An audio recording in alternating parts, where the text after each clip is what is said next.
ಒಂದು ಐತಿಹಾಸಿಕ ಪ್ರಕರಣದ ನಿರ್ಣಯ ಇವತ್ತು ಹೊರಬಂದಿದೆ. ಈ ಒಂದು ಪ್ರಕರಣದಲ್ಲಿ ಯಾರು ಆರೋಪಿತರಿದ್ರೋ ಅವರೆಲ್ಲರನ್ನ, ಅದರಲ್ಲಿ 2 ಜನರನ್ನ ಖುಲಾಸೆ ಮಾಡಿ 2 ಜನರು ಅವರು ಮಾಫಿ ಸಾಕ್ಷಿ ಆಗಿದ್ದರಿಂದ ಅದರಲ್ಲಿ ಆರೋಪಿ ನಂಬರ್ 1 ಬಸವರಾಜ ಮುತ್ತಿಗೆ ಅವರು ಮಾಫಿ ಸಾಕ್ಷಿ ಆಗಿದ್ದರಿಂದ ಅವರ ಸಾಕ್ಷಿಯನ್ನ ಮಾನ್ಯ ನ್ಯಾಯಾಲಯ ಕನ್ಸಿಡರ್ ಮಾಡಿದೆ. ಅದಲ್ಲದೇನೆ ಈ ಶಿವಾನಂದ ಬಿರಾದರ್ ಅನ್ನುವಂಥವ್ರು ಏನು ಮಾಫಿ ಸಾಕ್ಷಿಯಾಗಿ ಆಮೇಲೆ ಕೋರ್ಟ್ ಅಲ್ಲಿ ಹಾಸ್ಟೆಲ್ ಆಗ್ತಾರೋ ಅದ್ರ ಮೇಲೂ ಕೂಡ ಕ್ರಮಕ್ಕೆ ನ್ಯಾಯಾಲಯ ಆದೇಶ ಮಾಡಿದೆ. ಈಗ ನಾವು ಕೇಳ್ಪಟ್ಟಂಗೆ ಇನ್ನೂ ಕೂಡ ಅದ ಆದೇಶದ ಪ್ರತಿ ಸಿಕ್ಕಿಲ್ಲ.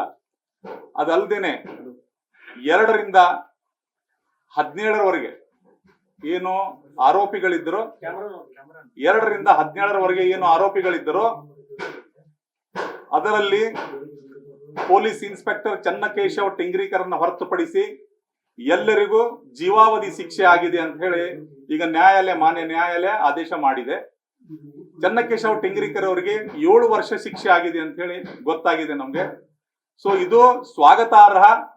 ನಾವು ಮೊದಲಿನಿಂದನೂ ಇದೇ ಬೇಡಿಕೆ ಇಟ್ಟು ಇದು CBI ತನಿಖೆಗೆ ಹೋಗಬೇಕು, ತಪ್ಪಿತಸ್ಥರಿಗೆ ಕಠಿಣ ಶಿಕ್ಷೆ ಆಗಬೇಕು ಮತ್ತು ನ್ಯಾಯಾಲಯದಿಂದ ಪೊಲೀಸ್ ಅಧಿಕಾರಿಗಳನ್ನ ಬಳಕೆ ಮಾಡಿಕೊಂಡು ಯಾವ್ಯಾವ ರಾಜಕಾರಣಿಗಳು ಪೊಲೀಸ್ ಅಧಿಕಾರಿಗಳನ್ನು ಬಳಕೆ ಮಾಡಿಕೊಂಡು ಇಂತಹ ಪ್ರಕರಣಗಳನ್ನು ಹತ್ತಿಕ್ಕುವ ಒಂದು ಪ್ರಯತ್ನ ಮಾಡ್ತಾರೋ, ಮತ್ತೆ ರಾಜಕಾರಣಿಗಳ ಮಾತು ಕೇಳಿ ಪೊಲೀಸ್ ಅಧಿಕಾರಿಗಳು ತಮ್ಮ ಕರ್ತವ್ಯವನ್ನು ಮರೆತು ಕೆಲಸ ಮಾಡ್ತಾರೋ ಅವರಿಗೆಲ್ಲರಿಗೂ ಒಂದು ಪಾಠ ಆಗಬೇಕು ಅನ್ನುವಂತಹ ಒಂದು ದೃಷ್ಟಿಕೋನದಿಂದ ಈ ಹೋರಾಟವನ್ನು ಆರಂಭ ಮಾಡಿದ್ವಿ. ಇವತ್ತು ಮಾನ್ಯ ನ್ಯಾಯಾಲಯದಲ್ಲಿ ನಾವು ಯೋಗೇಶ್ ಗೌಡರ ಕುಟುಂಬಕ್ಕೆ, ಯೋಗೇಶ್ ಗೌಡರ ಸಾವಿಗೆ ಇವತ್ತು ನ್ಯಾಯ ಸಿಕ್ಕಿದೆ.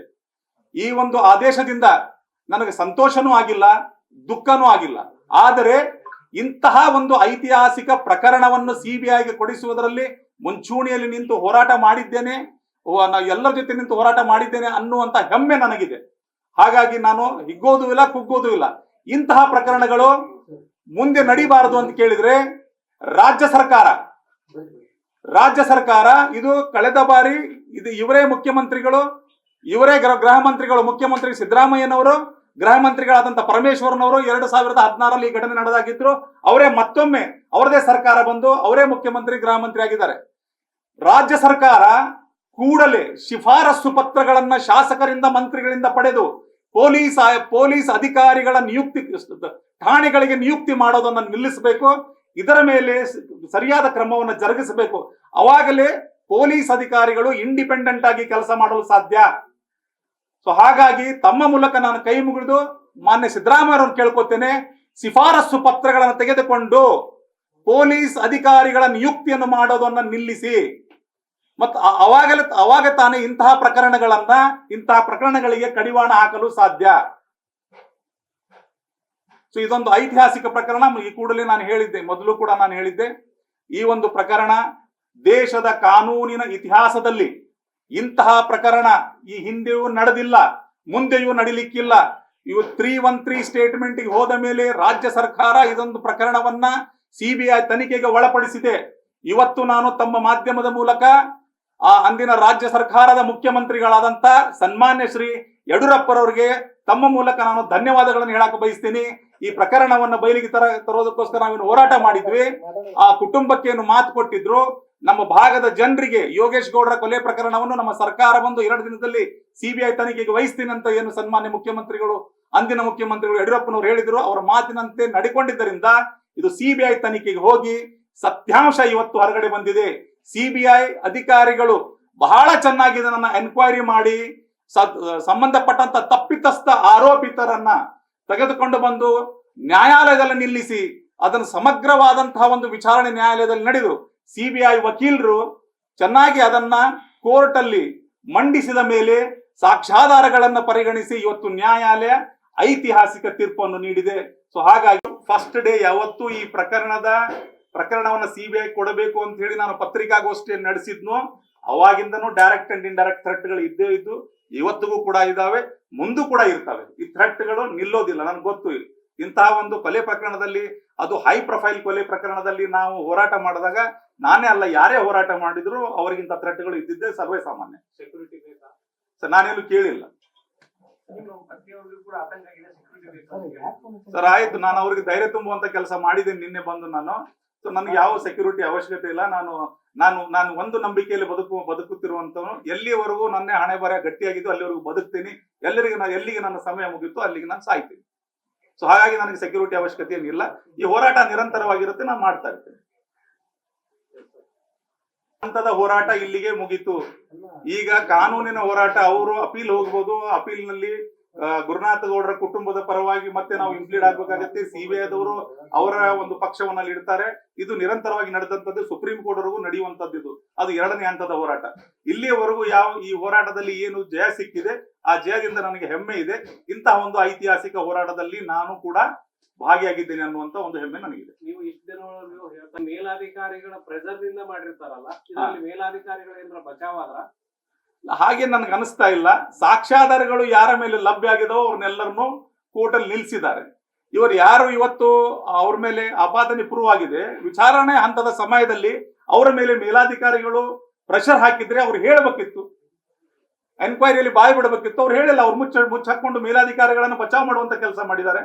ಇವತ್ತು ನನಗೇನಾಗುತ್ತೆ ಬಿಡ, ನಾನು ಪೊಲೀಸ್ ಅಧಿಕಾರಿಗೆ ಅದೇನಿ, ನಾನು ಬಚಾವ್ ಆಗ್ತೀನಿ ಅಂತ ಹೇಳಿ ಒಂದು ಹುಂಬದೇರಿಯಿಂದ ಮುಂದೋಗಿರ್ಬೋದು. ಆರಂಭದಲ್ಲಿ ತನಿಖೆ ಆದಿ ತಪ್ಪು ಅಂತ ಧಾರವಾಡದಲ್ಲಿ. ಹೌದು, ಆದಿ ತಪ್ಪದಾಗ ಸೂಪರ್ವೈಸರ್ ಮಾಡಕ್ಕೆ ಎಸಿಪಿ ಇರ್ತಾರೆ, ಡಿಸಿಪಿ ಇರ್ತಾರೆ, ಕಮಿಷನರ್ ಇರ್ತಾರೆ. ಸೂಪರ್ವೈಸರ್ ಮಾಡ್ಲಿಲ್ಲ, ಅವ್ರ ಲ್ಯಾಪ್ಸ್ ಅಲ್ವಾ ಇದು? ಸರ್ ನೋಡಿ, ಇದು ಆರಂಭದ ಏನು ರಾಜ್ಯ ಸರ್ಕಾರ ರಾಜ್ಯ ಪೊಲೀಸರು ಏನು ಚಾರ್ಜ್ ಶೀಟ್ ಸಲ್ಲಿಕೆ ಮಾಡಿದ್ರು 2016ರಲ್ಲಿ ಕೊಲೆ ಆದ ನಂತರ ಅದರಲ್ಲಿ ಸಾಕಷ್ಟು ಲೋಪದೋಷಗಳಿದ್ವು. ಅಲ್ಲಿ ಸಾಕಷ್ಟು ಲೋಪದೋಷಗಳಿದ್ದರಿಂದಲೇ ಈ ಪ್ರಕರಣವನ್ನು ಸಿಬಿಐ ಕೂಡ ಅಂತ ಹೋರಾಟ ಮಾಡಿದ್ವಿ. ಆ ಹೋರಾಟದ ಭಾಗವಾಗಿಯೇ ಮುಂದೆ ಹೋಗಿ ಸಿಬಿಐಗೆ ಹೋದ್ಮೇಲೆ ಸಾಕಷ್ಟು ಪೊಲೀಸ್ ಅಧಿಕಾರಿಗಳು ಇದರಲ್ಲಿ ಆರೋಪಿಗಳಾಗಿದ್ದಾರೆ. ಸೊ ಹಿರಿಯ ಅಧಿಕಾರಿಗಳು ಕೆಲವೊಂದಿಷ್ಟು ಹೆಸರುಗಳು ಕೋರ್ಟ್ ಮುಂದೆ ಬಂದಿದೆ, ಸಾಕ್ಷಿಗಳಿಂದ ಬಂದಿದೆ. ಈ ಕೋರ್ಟ್ ಅದರಲ್ಲಿ ಏನು ಅವರ ಮೇಲೆ ಏನು ಕ್ರಮ ಕೈಗೊಳ್ಳುತ್ತೆ ಅನ್ನೋದು ಸಂಪೂರ್ಣ ಆದೇಶದ ಪ್ರತಿ ಬಂದ ಮೇಲೆ ಗೊತ್ತಾಗುತ್ತೆ. ಸೊ ಚನ್ನಕೇಶವ ಟಿಂಗ್ರಿಕರ್ ಆರೋಪಿ ನಂಬರ್ 19 ಏನು ಪೊಲೀಸ್ ಇನ್ಸ್ಪೆಕ್ಟರ್ ಇದ್ರು, ಅವಾಗ ಇನ್ವೆಸ್ಟಿಗೇಷನ್ ಆಫೀಸರ್ ಆಗಿದ್ರು. ಅವರಿಗೆ 7 ವರ್ಷ ಶಿಕ್ಷೆ ಆಗಿದೆ. ಬಾಕಿದವರೆಲ್ಲರಿಗೂ ಜೀವಾವಧಿ ಶಿಕ್ಷೆ ಆಗಿದೆ ಅಂತೇಳಿ ಈಗ ತಾನೇ ಆಪ್ ಅಲ್ಲಿ ನಾನು ಕೇಳ್ಪಟ್ಟೆ. ಮಕ್ಕಳಿಗೆ ಆ ಒಂದು ಹೋರಾಟದಲ್ಲಿ ನಾನು ಪಾಲ್ಗೊಂಡಿದ್ದೇನೆ ಅಂತ ಹೇಳಿ. ವಿನಯ್ ಕುಲಕರ್ಣಿ ಅವರು ನಿವೇದನೆ ಮಾಡ್ಕೊಂಡ್ರು. ಇದರಲ್ಲಿ ರಾಜಕೀಯ ಹುನ್ನಾರದೆ, ನನ್ನ ರಾಜಕೀಯದಿಂದ ಶಿಕ್ಷೆ ಹಾಕ್ಸಿದ್ರು ಅಂತ, ಅದಕ್ಕಾಗಿ ಶಿಕ್ಷೆ ಕಡಿಮೆ ಮಾಡಬೇಕು ಅಂತ ಕೇಳ್ಕೊಂಡ್ರು. ಇದ್ರ ಬಗ್ಗೆ ಏನ್ ಹೇಳ್ತೀವಿ ಸರ್? ನನಗೆ ಯಾವಾಗ ಕೇಳಿದ್ರು ಅದು ಗೊತ್ತಿಲ್ಲ. ನಿನ್ನೆ ಕೋರ್ಟ್ ನಲ್ಲಿ ಇದು ರಾಜಕೀಯ ಷಡ್ಯಂತ್ರ ಇದು ರಾಜಕೀಯ ಷಡ್ಯಂತ್ರ ಆಗಿತ್ತು ಅಂತ ಕೇಳಿದ್ರೆ ಸಿಬಿಐ ತನಿಖೆಯಲ್ಲಿ ಹೊರ ಬರ್ತಿತ್ತು. ಇದು ರಾಜಕೀಯ ಲಾಭಕ್ಕಾಗಿ ನಡೆದಿರುವಂತಹ ಕೊಲೆ. ಯೋಗೇಶ್ ಗೌಡ ನನ್ನ ಮುಂದೆ ಎಲ್ಲಿ ಬೆಳಿತಾನೋ ಅಂತ ಹೇಳಿ ತಮ್ಮ ರಾಜಕೀಯ ಲಾಭಕ್ಕಾಗಿ ನಡೆದಂತಹ ಕೊಲೆ. ಹಾಗಾಗಿ ಇದರಲ್ಲಿ ಯಾವ ರಾಜಕೀಯ ಷಡ್ಯಂತ್ರ ಇಲ್ಲ. ಇದರನ್ನ ಸಮೀಪದಿಂದ ನಾವು ಹೋರಾಟ ಮಾಡಿದ್ರಿಂದ ಇದೆಲ್ಲ ಸುಳ್ಳು ಆರೋಪಗಳಿವೆಲ್ಲ. ಸೊ ಮತ್ತೆ ಇಂತಹ ಒಂದು ಪ್ರಕರಣಗಳಲ್ಲಿ ಒಬ್ಬ ಜಿಲ್ಲಾ ಉಸ್ತುವಾರಿ ಸಚಿವರಾಗಿ ಅವತ್ತೇ ಅವರ ಪಾತ್ರ ಇಲ್ಲದೆ ಹೋಗಿದ್ರೆ ಅವತ್ತೇ ಅವರು ಇದನ್ನ ನಾವು ತನಿಖೆಗೆ ಒಳಪಡಿಸ್ತೀವಿ, ಉನ್ನತ ಮಟ್ಟದ ತನಿಖೆ ಮಾಡ್ತೀವಿ ಅಂತ ಹೇಳ್ಬೋದಿತ್ತಲ್ಲ. ಅವತ್ತೇ ಅವಾಯ್ಡ್ ಮಾಡ್ಕೊತ ಹೋದ್ರು. ತಾವು ಸಿಕ್ಕಾಕೊಂಡ ಮೇಲೆ ಸುಮ್ಮನೆ ಯಾರದ್ರ ಮೇಲೆ ಒಂದು ಆರೋಪ ಮಾಡೋದು. ನೋಡ್ರಿ, ಎದೆಗಾರಿಕೆ ಬೇಕು. ನಾನು ತಪ್ಪು ಮಾಡಿದ್ರೆ ನಾನು ತಪ್ಪು ಮಾಡಿದ್ದೀನಿ ಅಂತ ಹೇಳೋ ಎದೆಗಾರಿಕೆ ಬೇಕು. ಅವಾಗ ಹೋಗಿ ಎಲ್ಲಾ ವ್ಯವಸ್ಥೆನೂ ಅಂದ್ರೆ ಆತ್ಮ ಅವನಿಗೆ ಆತ್ಮದಲ್ಲಿ ಅನಿಸ್ಬೇಕು, ಹೌದು ನಾನು ತಪ್ಪು ಮಾಡಿದ್ದೇನಪ್ಪ. ಆ ಎದೆಗಾರಿಕೆ ಅಂತ ಹೇಳ್ಬೇಕು, ಹೌದು ನಾನು ತಪ್ಪು ಮಾಡಿದ್ದೇನೆ. ಆ ಎದೆಗಾರಿಕೆನೇ ಇಲ್ಲ ವಿನಯ್ ಕುಲಕರ್ಣಿ ಅವ್ರಿಗೆ. ಸುಮ್ಮನೆ ಆರೋಪಗಳನ್ನ ಮಾಡ್ತಾವ್. ಇವತ್ತು ಶಿಕ್ಷೆ ಪ್ರಕಟ ಆದ್ಮೇಲೆ ಆರೋಪ ಮಾಡ್ಕೋತ ಹೋದ್ರೆ ಸೊ ಅದು ಸುಳ್ಳು ಆರೋಪಗಳನ್ನ ಮಾಡ್ತಾ ಹೋಗ್ತಾರೆ. ಇವೆಲ್ಲ ಇರೋವು ಸರ್, ಆರೋಪಗಳು ಪ್ರತ್ಯಾರೋಪಗಳು ಇರೋವು. ಅದ್ರ ಬಗ್ಗೆ ಬಹಳ ತಲೆ ಕೆಡಿಸ್ಕೊಳ್ತಾರೆ. ಆರೋಪಿ ಮಾಫಿ ಸಾಕ್ಷಿಯಾಗಿದ್ದಕ್ಕೆ ಬಲ ಬಂತ ಕೇಸಿಗೆ. ಇದ್ರಲ್ಲಿ ನೋಡಿ, ಈ ಪ್ರಕರಣದಲ್ಲಿ ಸಾಕಷ್ಟು ಸಾಕ್ಷ್ಯಾಧಾರಗಳಿದಾವೆ. ಈ ಪ್ರಕರಣದಲ್ಲಿ ಚಾರ್ಜ್ ಶೀಟ್ ಅನ್ನು ತಾವು ಓದಿ ನೋಡಿದ್ರೆ ಸಾಕಷ್ಟು ಸಾಕ್ಷ್ಯಾಧಾರಗಳದಾವು. ಈ ಪ್ರಕರಣದಲ್ಲಿ A1 ಆರೋಪಿ ಮಾಫಿ ಸಾಕ್ಷಿಯಾಗಿದ್ದರಿಂದ ಬಲ ಬಂತು, ಅದರಲ್ಲಿ 2 ಮಾತಿಲ್ಲ.